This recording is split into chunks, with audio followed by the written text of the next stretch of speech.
contrasté entre un tout petit incident dans notre passé et une énorme problématique dans notre présent.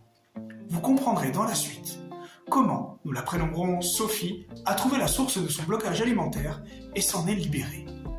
Ce que j'entends par tout petit incident, c'est que je ne parle pas d'un accident traumatisant ou d'un vécu sous le joug d'un parent tyrannique, mais d'une chose si petite qu'elle peut être totalement sortie de notre mémoire. Un événement si insignifiant que même si vous vous en rappeliez, vous ne pourriez imaginer qu'il est la cause de votre problématique actuelle. Sophie vient donc me voir au cabinet. Elle a une petite trentaine d'années et m'explique qu'elle veut avoir un bébé.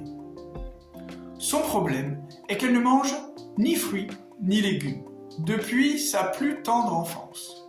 Elle ignore pourquoi, elle en est dégoûtée, même totalement écœurée. Ne serait-ce que de voir un légume ou un fruit dans son assiette est source de répulsion. Elle souhaite allaiter et elle a conscience que pour donner une nourriture de qualité à son enfant, elle doit manger des fruits et des légumes. Elle ajoute que ce problème complique sa vie, que ce soit au restaurant ou chez des amis. Cela peut parfois l'isoler. L'ayant profondément écoutée et comprise, je commence la séance par une induction douce qui lui permet d'entrer en transe. Son inconscient nous conduit à travers son vécu à la racine de son dégoût pour les fruits et les légumes.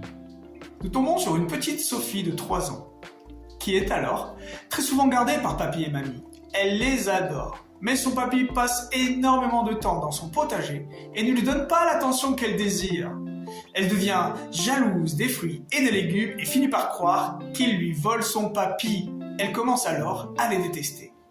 Le fait de détester les fruits et les légumes à ce moment-là va grandir et changer de forme pour devenir une aversion alimentaire forte. À partir du moment où on trouve la racine de son aversion et qu'on recrée le lien d'amour entre le papy et la petite fille, elle a pu remanger.